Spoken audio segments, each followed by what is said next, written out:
Hello everyone, welcome to Terrace Talk. My name is Connor Southwell. We're going to be joined by a Norwich fan and a Bournemouth fan as we look ahead to this weekend's clash between the two relegated clubs. Of course, both adapting to life in the Championship. Both have sort of remarkably similar records actually as we go into this weekend, but both clubs have adopted very different approaches to how they tackle attempting to get back to the Premier League, as we'll touch upon during the next half an hour or so. Make sure if you're watching this across Facebook, Twitter or YouTube to get your comments across. We'll try and get through as many as we can whilst we chat to the guys about the coming weekend. I'm delighted to say I'm joined by Sean Galea-Pace. Have I got that right, Sean? That'll do. That's brilliant. That's better than my first attempt, so I'll take that. And also joined by Bournemouth fan Dan, and he's also on YouTube as Juron, who's a YouTuber, 60,000 plus subscribers. So delighted to welcome you on, Dan. Sean, before we talk about football, I'm intrigued because there'll be a lot of people who've just heard that name and, like me, when you first came on, went, "Oh, is that Irish?" But it turns out it's a little bit more exotic. Irish from? Is it the Galea bit? Yeah, I think it probably is. I think it's the EA. I think that makes it sound a little bit Irish. You can make it into anything you want. I've had all sorts over the years, but it's Galea-Pace, and it's Maltese from the fine exotic island that is Malta. Really lovely place actually, and I'm gonna probably sound like I'm some sort of travel rep. Not that anyone can go traveling anywhere anytime soon, but it's lovely in the summer months. It really comes into its own around this time of the year, actually. So if anyone ever gets a chance, maybe next year, I do recommend checking it out. There you go. The Maltese tourist board are going to be very pleased with your work this evening. Charge some money for that, shouldn't they? Yeah, you should, absolutely. It's worth noting as well, Sean is a Norwich fan and is also part of My Football Writer as well, so you can read his work over there. Dan, welcome to Terrace Talk. Thank you very much for joining us. That's all right. I'd like to kick things off with you, really, in terms of Bournemouth and how you see things. Obviously, both clubs have been relegated from the Premier League. How have Bournemouth sort of approached trying to get back at the first time of asking? Obviously, Eddie Howe has left, which has been quite a sort of massive development in terms of you guys. But in the overall sort of approach to things, how have you guys sort of stacked up in your opening two games? Well, first of all, I think that it's a weird feeling for a Bournemouth fan, especially the rise we've had. I think it's incredible that we've had 5 years in the Premier League, despite coming down. And it's we knew we were going to lose players coming down. We've lost a handful of our top players. That was just inevitably going to happen. I think we've got to make a couple more signings. But obviously, if we've still got Josh King, David Brooks, who are, I think, if we did manage to keep both of them, would be better than any signing we could get. Both really talented. Our start to the season, the first two games, I watched both of them. Obviously, didn't go to the ground with everything going on. But our performances were relatively poor, I would say. I mean, enough to get 4 points, but nowhere near the standards we should be doing for the players we have. Because I think on paper we've got a team that should be looking to get at very least playoffs. I think that's the minimum we've got to ask. Against Blackburn, we had that sort of classic Bournemouth mentality of we're going to score more than you. 3-2 win. Blackburn played very well. I think we had actually all of our goals were really nice goals. Jack Stacey, which I believe was his first goal for the club, bagging the first one, and Danjuma sealing it off after a Lerma strike. And then Middlesbrough, who, I think we were lucky to get a point from in certain aspects. I think a draw was probably a fair reflection, but we easily could have lost that game. We did have an opportunity to get a goal at the end, but Middlesbrough just they were pressing very hard, which you'll notice with Blackburn as well. They don't give you a lot of time in the Championship. It's pressing you, and it's difficult. I think it's going to be a difficult season, but I think there's much more promising things to come in the future games. Yeah, Sean, there's plenty of parallels between these two clubs, and there's been plenty of parallels to how they've both started the season, both on 4 points. But equally, what Dan has said there about Bournemouth, you could probably say about Norwich City as well, in terms of 4 points, but maybe not brilliant performances. No, exactly that. And the fact that we've both got 4 points, it just goes to show that, we can get results, despite not having played very well. And that was a big factor for us last season. We played well, but we didn't get any results. So the fact that, it's changed around and flipped it on its head, which, is perfect. And Daniel Farke needed a strong start. I think it was pretty obvious the way we ended last season that we needed to get points on the board and we needed to get them quickly. So it's nice that, we've done that. We've not played brilliantly in either. I think we've had good periods, but I don't think we've played brilliantly in either game, as well as the cup games. So that's 3 games. So it's nice to see that, we're, got a good start, 4 points out of 6. I think if you ask most Norwich fans, I think they'd be pretty happy with that at the start of the season. And I think that there's definitely room to grow as well. And, I think this game, the weekend, I think is going to be, a big sort of indication of where we both are, because, Bournemouth and Norwich, very, very similar. Both got different approaches in the sense that Norwich has signed 10 or 11 players and Bournemouth haven't signed anyone yet. But, it will be a clear indication of sort of where the teams are, because they're very similar on paper. Yeah, they are. We'll sort of dissect the teams and different sort of talking points, I guess, throughout the next sort of half an hour or so.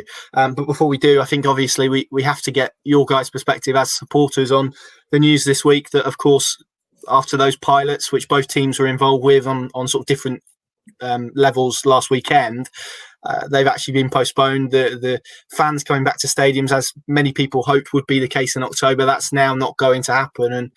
And Dan, let's come to you first, because your side was obviously on quite an interesting end of the pilot scheme, in the terms of you went into a ground with opposition supporters and 1,000 of them.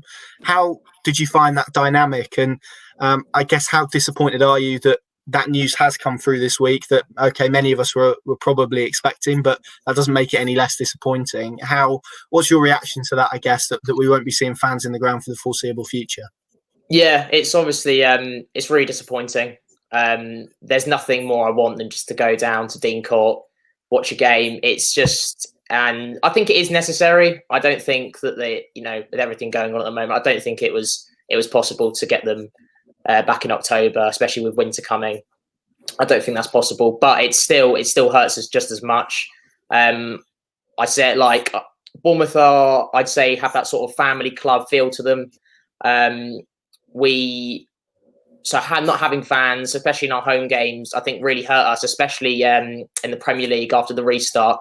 I think it's affected a lot of fans, a lot of clubs, in different ways. I think the bigger clubs probably, not in all cases, but I think the bigger clubs haven't necessarily found it as difficult. I think a lot of the time it's often the smaller clubs in the Premier League and the Championship that have found it a lot harder. Those supports they have can really be the difference between 0 points, 1 point, 3 points, and it's annoying, but it's necessary.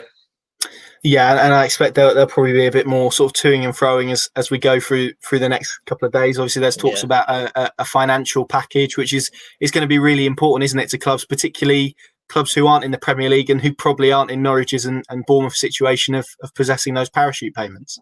Yeah, no, it's this whole pandemic has been really, really tough on everyone, economically, especially for clubs. I know in Bournemouth's case, I saw an article, I think it was a month or two ago, that a lot of our staff have been made redundant. We haven't been, and I'm pretty sure it's the same with a lot of other clubs. It's which I'm not sure about transfers. Obviously you got the Manchester United Sancho transfer. It's still a lot of money. Obviously, the small clubs is going to be affected more. The actual going to games is how much money are they going to a club's going to lose from that, especially some of the smaller clubs that rely a lot on those ticket sales. Obviously, they have Sky has agreed to broadcast the games alongside with the clubs, which is some money, but nothing in comparison. Because obviously, when you go to a game, food is purchased, the tickets brought, any merchandise that's bought there, etc., etc. Yeah, it's tough. Yeah, it is. Sean, we've obviously seen Norwich sort of announce, like they did last month, that they were sort of bracing themselves for a £12 million loss, which probably was on the lower end of the spectrum to certainly the figure we were initially given at the start of football shutdown. Does it give you reassurance that Norwich are in a fairly decent financial state going through the current situation? Because there are plenty of clubs who probably, if there is no financial package to come, and we certainly hope that there is one from the government, that probably will struggle to survive. Does it give you reassurance as a Norwich City fan that probably won't be the case at this club? We are very fortunate. There's so many different clubs that are in such worse positions than we are. We're in a great position, and we have assets to sell as well, with the ability to not accept any bid that comes along. As we've seen with Jamal Lewis, the money wasn't right with Liverpool, and we waited it out.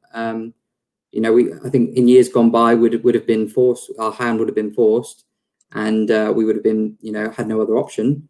But it just goes to show that we can be a little bit more selective over certain things, and it makes all the difference, particularly in this market where maybe clubs, maybe other clubs, they're kind of forced into making deals that maybe they don't really want to do, but they kind of feel, well, they've not got any other choice because other clubs might switch targets and go for someone else, as was the case with Lewis, because if Liverpool was the only suitor, then would have missed that boat. And Newcastle came along and offered us more, and really it proved us right that we could have waited and got that money. So yeah, it does reassure me as a Norwich fan that we do have that ability to be very selective over who we want to let go. But it's the most important thing is that it's done right by the club. Yeah, absolutely, and we'll certainly see what happens from here in terms of supporters and stadiums. Although I do know that Norwich City were very proud and very pleased with how last week's event went, and I know that there's certainly a sense of disappointment for those who put in so much hard work last weekend, that those sort of pilot events and we won't see fans back into grounds. There's certainly disappointment about that. It's a massive shame, because that event last week, that should goes to show just how well executed it was. The ground staff worked so hard to make sure that everyone was, because I saw that I wasn't one of the lucky ones to go, but I saw just the effort, on the socials, just how much hard work was going into making sure that everyone was safe. And by all intents and purposes, it was a success. I didn't think there was any issues. So, obviously it's a wider issue. It's not anything that Norwich City can control. And it's just a shame that we can't have any more of those events anytime soon. Yeah, absolutely. I know Norwich are ready if a decision does get reversed, if this 6-month period does get shortened, if a vaccine does become available, or circumstances change, to hold a game of between 1,000 and 8,000. So hopefully that will be the case. Right, let's move on to the football then. I want to speak to you guys about this idea of a relegation hangover. We hear it a lot, don't we, after and Norwich fans have heard it probably more than most in recent years with the relegations they've suffered. Dan, let's come to you first, because you're in kind of a new position with Bournemouth. They have obviously been fairly sustained in the Premier League, fairly consistent in terms of how they finished last year. They did fall short, they did get relegated. How are the club dealing with that so-called hangover? Have you seen that? I mean, you said performances haven't been great, but is there a feeling perhaps of a little bit of a hangover in the squad and in the club? I'm not sure, actually. I think it's because obviously this is a completely new experience for us. We've never been in the Premier League and obviously never been relegated from the Premier League. This is the first time I've ever experienced relegation at all as a Bournemouth fan. We've gone through hard times, but I've never seen us being relegated. So it's a weird feeling for a lot of fans as well, being relegated. But it's weird. I think a lot of it is as weird as it sounds, is affected by not being at the stadium, no fans there, everything. I think I saw some Bournemouth fan tweet about it. It still feels like some friendlies. It doesn't feel like a new season has almost started. Obviously, you know it has, but it's got that weird feeling around it. And you know, we as I said, we've inevitably lost a lot of players, a lot of our good players. And we started, because I was quite looking forward to this season actually. Being one of the better clubs in the league, and despite obviously straight after lockdown, after the restart, from the Premier League, we started off terribly, awfully. But you know, towards the end of that, we picked up some good results. Obviously 4-1 against Leicester. We beat Everton on the final day. We lost to Man City, but I think we had the most shots recorded against Pep Guardiola's Man City. We're playing much better football. Solanke's picked up a lot of confidence from scoring his double at Leicester. We've got a lot of young players coming through. I think as much as there's some negatives, I feel like this is a rebuild of the club.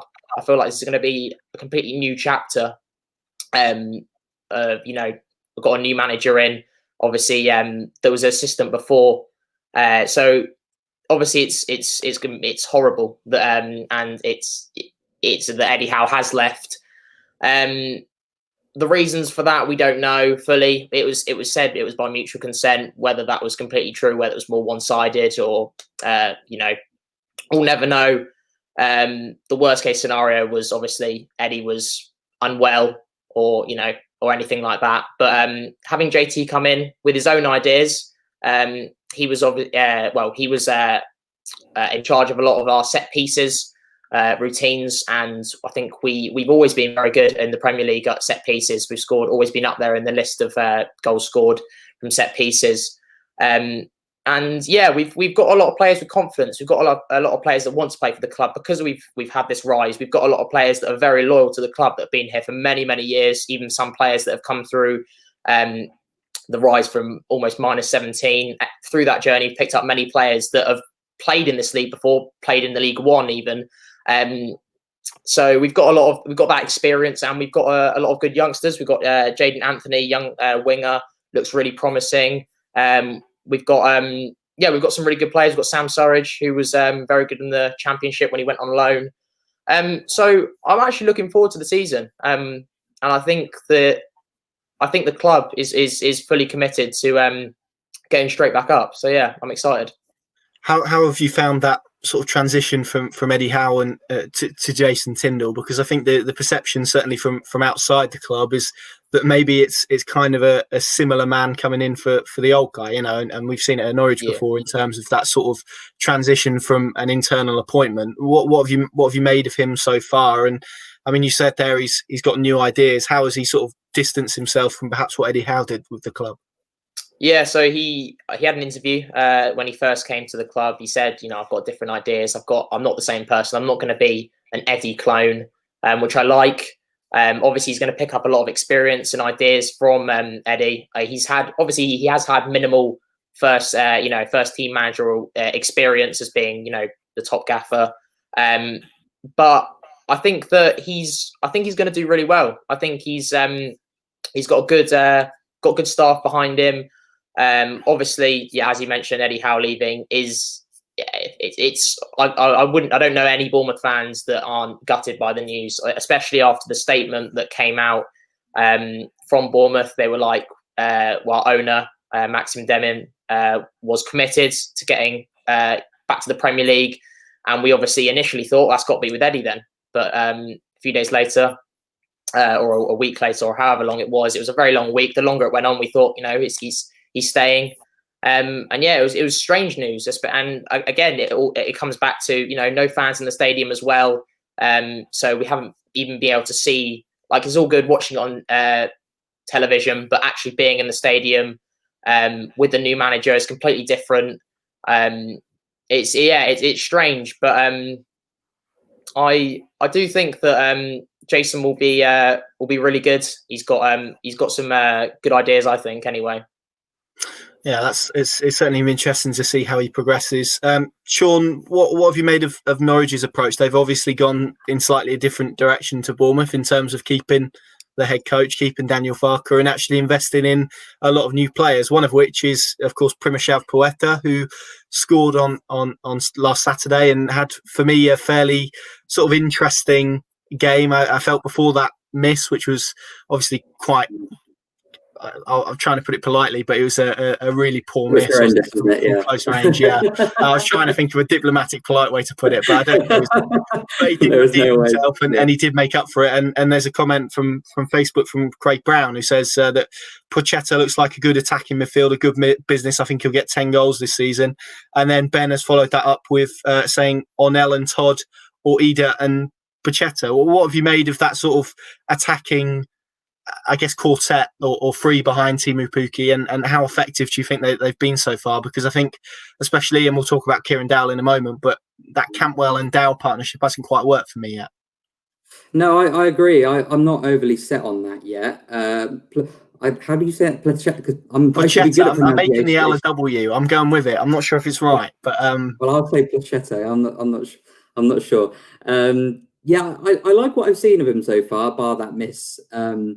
The sheer pace that he had for, although he wasn't involved directly, that the sheer pace that he had against Huddersfield, where he ran all the whole length of the pitch, it seemed, and it just goes to show like how quick he really is. Like you'd seen videos, because I'm still one of those that goes on YouTube before, just after you see a new sign and still see kind of who you're really signing. And I know you can't really get a good look at really that because they're only really the highlights. But when we signed Hugo, it's certainly interesting to see what they're going to be like. But yeah, the Dowell Cantwell thing, it doesn't really work for me. They're picking up too many similar positions, it seems, and they sort of like get in the way of each other. So now that he is obviously, the news, and we can come on to that in a second, out for the next 3 months, it'll be very interesting to see what happens there, whether Buendia comes straight in, whether Cantwell goes central and Pochetta comes on the left. There's a whole load of new dynamics there. And I think that, it could potentially work better because at the moment it seems a little bit, confused as to who's going where and who's making which runs. But, it is only 2 games into the season. There's just so many different signings that have come in. There needs to be time for them to gel and click, because it's been such a quick turnaround that they probably haven't really had that time yet. So it's a shame in a way that Dowell is now out for the next 3 months because, they're only going to get better with time and more of an understanding.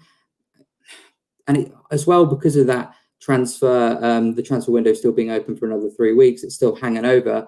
People don't know who's coming or who's going still. So it's such a difficult situation, particularly with the extended window this year. And, it'll be interesting to see how Buendia, if he comes back into the fold on Sunday, or if he's from the bench, and really see what Farke does, because he's definitely got a conundrum there. Yeah, absolutely. I think the key word there, or the key phrase there from you in terms of the different options, and that's something that Daniel Farke simply didn't have last year, is it?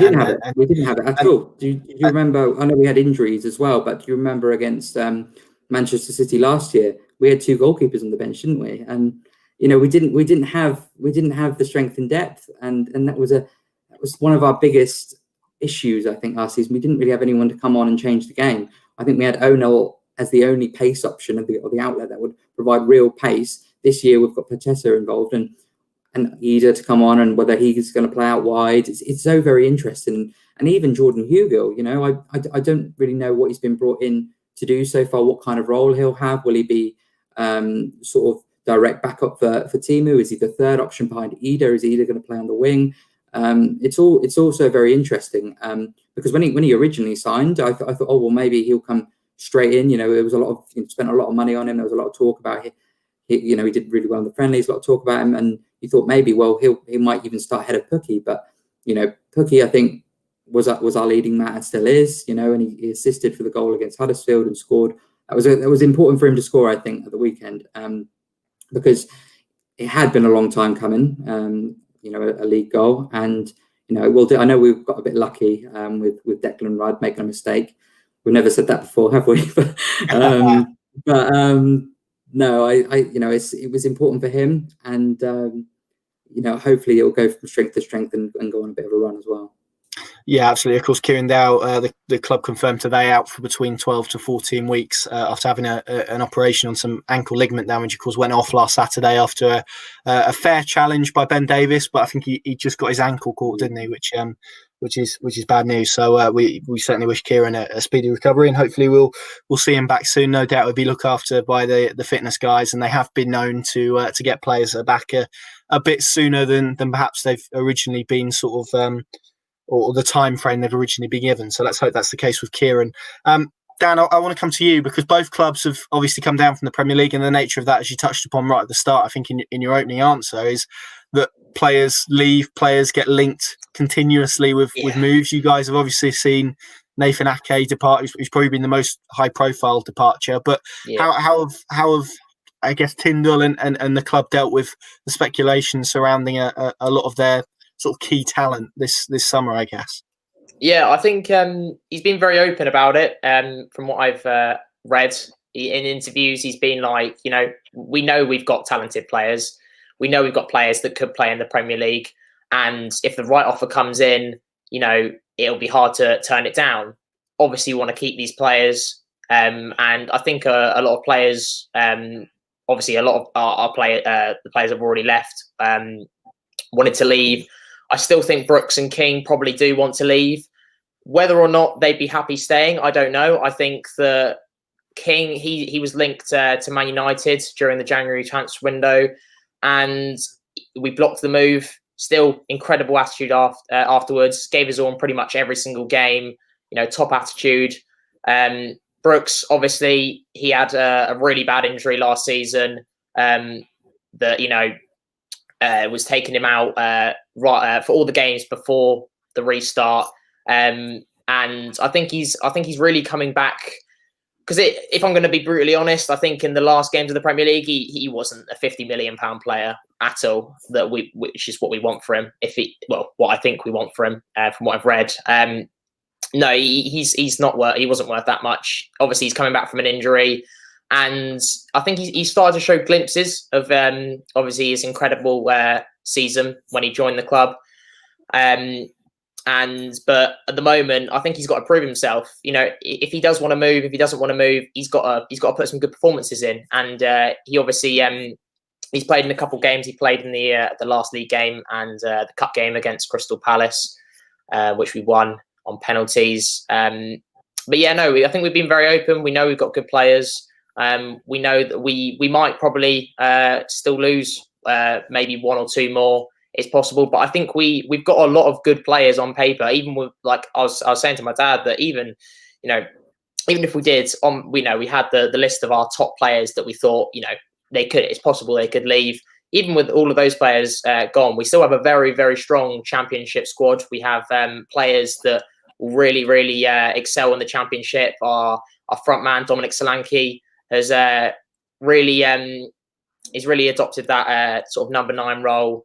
He's been very good holding up the ball. We've got very, very good wing options. We can play Brooks on the wing. We can play Dan Juma on the wing, who I think is one of the top wingers in the league. Didn't really get much game time last season, but I think he's going to really excel this season. We've got Junior Stanislas, been at the club for a very, very long time. Great on free kicks. Great assister.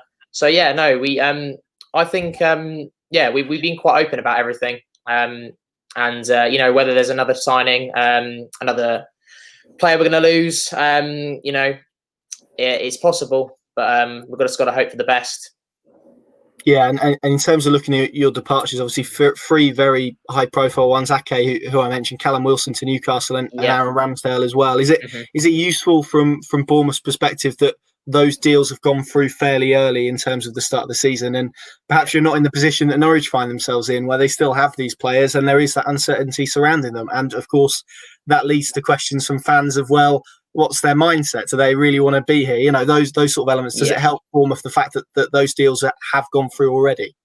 I think so. Yeah, I think we were lucky that even if those 3 deals, which I'm not surprised have gone through, even if they hadn't, or 1 or 2 of those players were still at the club, I think they're all, especially Ramsdale, he really cares about the club. Nathan Ake really cares about the club. Callum Wilson really cares about the club. They've been, especially Wilson and Ake, been at the club for quite a while now. Ramsdale had a great attitude.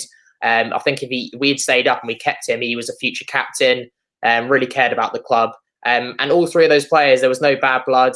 We won't speak about Ryan Fraser. That's another situation. But those 3 players, really good attitudes. And yeah, I think it's important for any club to, you want those players, whether it's bad blood or whether they want to leave or they're going to leave. I think it's important that you get rid of them as soon as you can, really, and because there's no point then coming in for maybe a couple games at the start of the season and then leaving. It just seems pointless. And you want to have that positive. You want to have that dressing room that all players committed. There's no speculation. And obviously, with the transfer window eating into the start of the season as well, there's going to be that uncertainty for a while, until the transfer window's closed. But it's both King and Brooks that are potentially still up for sale. I'm happy for them to start, though. They've because it's very 50-50 with them both, and they've both got good attitudes, in my opinion. That leads us nicely, Sean, onto Mr. Max Aarons, and he's been linked with a small club. I'm not sure if you've heard of them, called FC Barcelona. So I'm just going to ask you Harvey's question on Facebook, which is what's going on with Max? It's a good question, Connor. Who knows what's going on with Max? It's just I don't really understand the whole deal that was being reported, if I'm honest. The loan option with no obligation to buy, it made absolutely no sense at all. And everyone has been quite rightly outraged at that, much to the confusion of the national media, who thinks that we should just jump and accept any offer that any big club throws at us for our players. And that always just confuses me, because I'm like, well, what are we actually getting out of that? Yeah, okay, we get his wages off the wage bill for a year, but it's almost like a try before you buy, and they can just return them to us in a year, and that's it. Then we've got a player that has been at Barcelona for a year and doesn't probably want to be back at Norwich, particularly if we don't go up, and that makes absolutely no sense. So it's an interesting one for sure. And what a crazy world 2020 is, where a Norwich City player is linked with Barcelona anyway. Like, just think about it. Even probably 4 or 5 years ago, like it's crazy. And even can you imagine, like 10 or 15 years ago when Darren Huckabee, our star player at the time, would he be ever linked with Barcelona? No. And what it is a sign of how far we've come as a club, I think. And it's just incredible. And is he probably good enough? Yeah, he probably is good enough for Barcelona. And that just goes to show how good of a player he is. He's a fantastic player. And I've seen that Barcelona today, they've sold Nelson Semedo. I'm really bad. I should be good at pronunciation. Should know. Should with your last name, yeah. But Nelson Semedo, they've sold him today for circa 30 million. They've got a bit. I know they've struggled with financially a little bit, but they're still obviously a massive name, and they've got that money now from Nelson. So there's the money there. But I just wonder, is it a smokescreen for someone else? I see that they're linked with Dest, and obviously Liverpool, when they came in for Lewis, they went after and got someone else. Is it to sort of drum up a bit of an interest in Dest and Aarons, and sort of play off between the two clubs to sort of drive the price down? That's what I wonder. Are they trying to get a lower fee for Dest from Ajax by saying if you're not going to let us, maybe Ajax need the money more than us, for example. If you're not going to let us get Dest, then we'll go for Max. So it's very interesting when you see sort of the dynamics of it all, and how clubs do their business. And I think what upset Norwich fans really was because it was on the morning of the game, wasn't it? I think if it was today, for example, you see that out, it's like, oh, okay, well there's potential here. But I think to do it on the morning of the game, it just didn't sit right, did it? Because Max obviously would have been, when he played, to his credit, he did fantastically well. You would have never have known that he was linked with Barcelona. he nearly scored 2 goals as well, didn't he? So, you know, it was just annoying. I think the way it was done. But it's you know, you could never deny him a move. And if Barcelona came with an offer of 25 million, I don't think Norwich would reject that.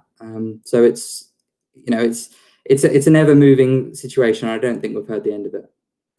No, I would be inclined to agree with you. Yeah, you've teed me up nicely. I'm going to write something for tomorrow about why Barcelona have decided to perhaps move for a loan when perhaps that's not the move that many Norwich fans would associate. I've seen a lot of comments of, well, if they want him, they've got to pay up, and I'll do my best to explain that in tomorrow's piece. I won't go into it now, but as of yesterday, as of the information that we have, it seems like there's certainly no agreement between the clubs, as has been reported elsewhere. What is the point of an obligation to buy, though, in your opinion, Connor? Why would a club? I get that for the big players, obviously, for example, like Mbappe, for financial fair play. But what is the point with a fee like that, where, you know, Barcelona could afford 20 million, for example? Why would they wait a year and then pay it?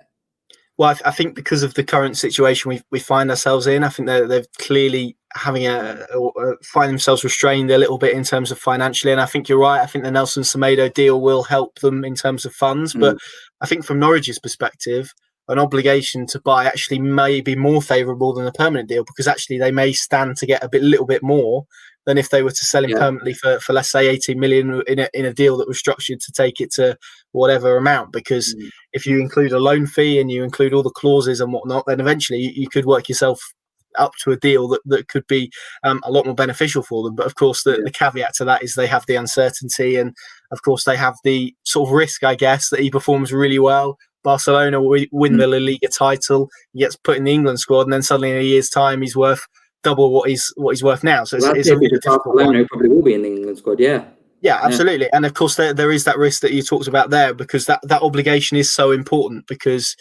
if Norwich don't get that, then they simply do not have the funds to enough of the funds to probably delve in and sign a replacement right back. And equally, that would mean that Max Aarons is still with the club. And you're right, if he did come back, there is the uncertainty of how he would feel about being back at Norwich. So yeah, I do think it's perhaps a little bit of a smokescreen, as we saw with Jamal Lewis. And I don't think Norwich fans were the only ones unhappy with the fact that information came to light on Saturday morning. I think the club were equally as disappointed. But from an agent's perspective, if Barcelona is interested in your client, then it probably serves you best to tell as many people as possible. Right, let's look ahead to Sunday's game then, because Max Aarons will, I'm sure, resolve itself. We've still got a few weeks left in the window, so we can park that for now unless anything new comes to light.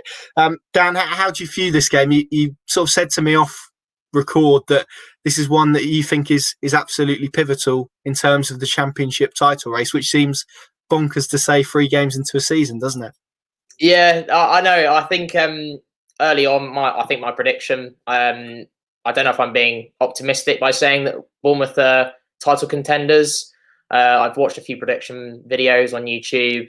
It's a mixed. It seems to be sort of like Bournemouth are up there, 3rd or the 15th. It's not sort of there's a bit of uncertainty, which is understandable. This is the first time it's ever happened to the club, and I think this is going to be a crucial game. Obviously, if we were in the Premier League, I would have said, this is a game that we should be getting 3 points from. Obviously, we're in the Championship now. I think this is an early 6-pointer, if you want to call it that. If you consider both of these teams are going to be up there, this is going to be crucial. It's going to be. I think it's going to be a really good game. I think it's going to be a lot of goals. I think it'll be a good game. Sean, how do you see this going from a Norwich perspective? It's a really difficult challenge going to a sort of relegated club, isn't it? When, as Dan said there, the expectations perhaps are quite high for both clubs, and it kind of feels like both clubs are in a position where, as we talked about at the top of the show, the performances haven't been great. Is it going to be sort of a lay down your marker sort of game for if any team can come out on top of this one? I think it's going to be a really interesting game, to be honest, and I think it will tell us a lot over how both teams will sort of set up for the rest of the season, because this is both teams' biggest test of the season so far, and I know we are only 3 games in, so I think it will be very interesting and really showcase what we can expect. I think we've had a pretty good record of going against Bournemouth over the last few years. Particularly, I think last season we obviously won 1-0 and 0-0. I think we drew the other game, didn't we? So I think I don't know how much you can go against recent form, particularly with the head-to-head, but we've always done all right. And I'm thinking it will be a game with lots of goals, as Dan said. I think both teams will have a go, and I think we have to. I think it's important that we do sort of go for them really, and have a good go at trying to get 3 points. I think a draw away is never a bad result. So I can see it being quite an open game with both teams really wanting to sort of set a marker down and showcase to the rest of the division, what they're really all about. There's only one place to end them, really, guys, and that is with the dreaded score predictions. Some people love them, some people hate them. Sean, I'll come to you first. As putting your Norwich City supporting hat on, how do you see this game going, and how do you think Norwich will get on? I'm not going to be biased. I'm going to say what I genuinely do think. I think it's going to be a close fought game, and I think it's going to be a 1-1 draw. I can see. If you really want me to be mystic, I'll say I think we'll score early on, and I think we peg back late in the second half, and I think Bournemouth will come back into it. So yeah, 1-1. Yeah, Colin's in agree with you on Facebook. He says I'd be happy with a draw this weekend. Dan, from a Bournemouth perspective, are you as optimistic? Would you take a point, given, as you said there, the magnitude of the game? I guess. Yeah, I'm in agreement with Sean. Actually, I don't think it'd be 1-1, but I think it'd be 2-2. I think it'll be a draw. I think both teams have quality, and I think we'll cancel each other out. And it'll be a very open game. But yeah, 2-2. I'm not sure if I've decided if I think it's going to be 3-3 or 0-0 yet, given what we're speaking about defensive frailties. But we shall see. Dan, where can people find you if they want to check out your stuff? You're obviously on YouTube. Talk to us a little bit about sort of what you do on there and how people can find you if they wish to.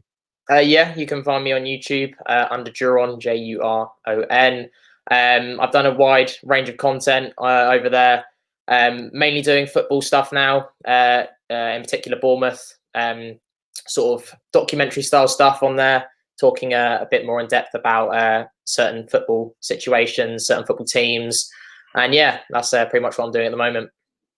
Yeah, some really good stuff on there, so well worth checking Dan out. And Sean, you're fairly new to My Football Writer, obviously a place I know well.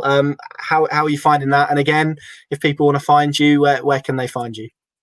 Yeah, so I've got 2 Twitter accounts, obviously one for my writing and just one for my general football rants, really. So it's one is journo Sean GP, and that's all my sort of works at My Football Writer and business stuff that I do. And then there is Sean GP01, which is my fun one.